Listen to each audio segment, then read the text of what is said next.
Bahrul Ilmi Yakub dari Oriol Sumatera Selatan. Pertama saya mau tanya ke Pak Menteri, ya. Beberapa hari lalu Mulia Menhadat Kepala Danantara yang ditunjuk belum operasional itu sudah nyusun draft peraturan pemerintah dan peraturan presiden. Okay. Dia katakan kajian hukumnya udah pas. Padahal kalau baca gagasan presiden tentang Danantara itu tidak bisa diatur dengan peraturan pemerintah atau peraturan presiden. Ya, itu harus undang-undang. Kenapa?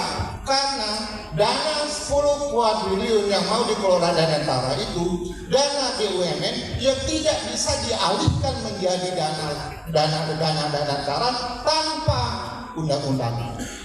Baca itu undang-undang dasar. Jadi jangan gerasa gerusu, ya. Kaji betul dasar hukum pembentukan Danantara. Itu satu. Oke. Yang kedua, Bapak tadi bicara Pertamina. Dulu Pertamina itu BUMN yang dibentuk sebagai elang dari perjuangan Republik ini. Oke. Kemudian dicincang Pertamina karena desakan IMF. Kenapa tidak coba lagi kembalikan kedaulatan Pertamina sebagai pengelola migas di Republik ini? Terima kasih.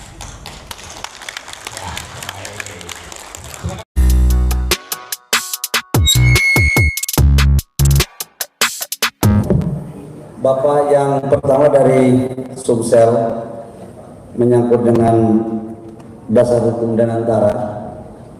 Memang Pak Prof Kepala Badan Gizi ini kebetulan saya Menteri SDM, bukan Menteri BUMN atau Menteri Investasi yang diberikan tugas untuk merumuskan landasan aturan terkait dengan Danantara. Jadi Pak, saya tidak bisa menjelaskan secara detail, sekalipun saya tahu, karena jangan sampai saya ngomong ada yang keliru khusus dasar hukumnya. Akan aja panggil Pak Mulyaman. Pak Mulyaman kan alumni ISMI juga kan, datangkan dia, diskusi dengan dia. Saya pikir dia orangnya bagus kok, fair, dan beliau kan mantan ketua OJK, deputi Bank BI, mantan Dubes. Jadi saya pikir tidak mungkin beliau mengerjakan sesuatu kalau aturannya belum lengkap. Saya sangat meyakini bahwa beliau adalah orang yang luar biasa dan pasti memahami tata kelola pemerintahan yang baik dan benar. Itu menyangkut dengan aturan, ya. Jadi saya tidak berbicara itu karena bukan kewenangan saya. Untuk Pertamina, saya akan katakan bahwa pada saat reformasi banyak rekomendasi-rekomendasi IMF yang menjadi rekomendasi jebakan untuk kita. Tidak hanya Pertamina, industri-industri strategis kita pun apa ya, boleh katakan agak sedikit dikebiri lah.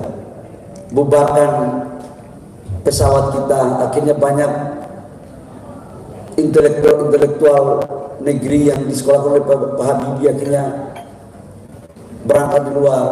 Karena waktu itu kan mereka takut Indonesia akan menjadi salah satu negara yang maju macam Asia waktu itu kan dulu itu. Akhirnya dibuat.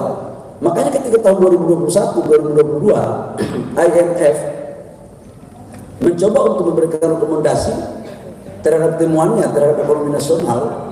Dia katakan begini, dia sangat memahami dan menghargai serta mengakui bahwa sekalipun di era COVID, pertumbuhan ekonomi nasional kita itu bagus dan inflasi terjaga. Dan mereka juga memahami bahwa Indonesia sekarang lagi melakukan proses hilirisasi dalam rangka penciptaan nilai tambah. Namun, ada kata-katanya, namun disarankan, direkomendasikan untuk dapat dipertimbangkan agar ekspor komoditas nikel untuk bisa dicabut. Waktu itu saya ada IMF. Saya katakan bahwa ngapain percaya IMF? Ini dokter yang keliru mendiagnosa kita. Udah gagal kok, ngapain diagnosa sakit Indonesia? Karena waktu itu ditujukan kepada saya. Ditujukan kepada saya waktu itu, karena saya ngotot. Waktu kita bawa ke WTO, saya hadapi.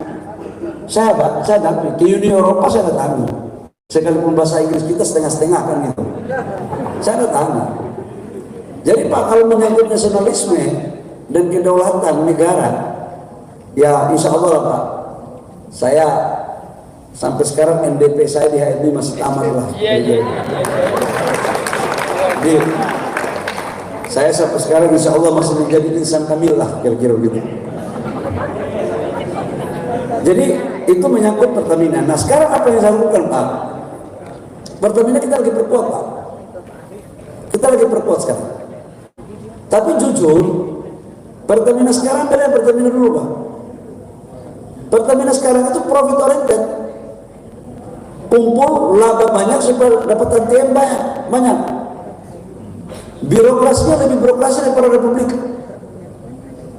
Ini saya kasih tahu Bapak ini.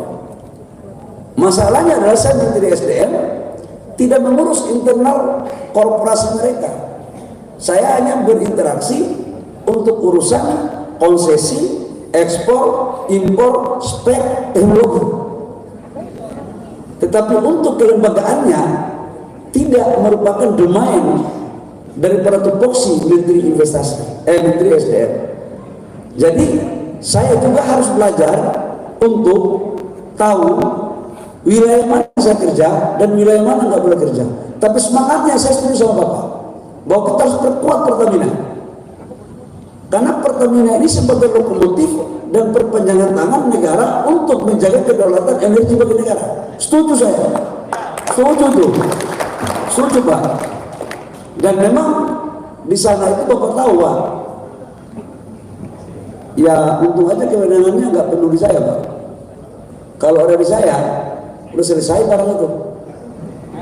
Udah selesai Pak. Memang urusan ini kan ada hantu berdasi dan hantu tidak berdasi dalam permainan itu. Dan hantu ini modelnya seperti angin, dapat dirasakan nggak bisa dipegang. Dan yang bisa menaklukkan hantu hanya orang pernah jadi hantu atau berkawan sama hantu gitu. Nah saya kebetulan pernah mengalami dua-duanya soalnya. Cuma kan yang membedakan kita dengan yang lain kan akan kita punya komitmen nasionalisme dan urusan kerakyatan. Menyangkut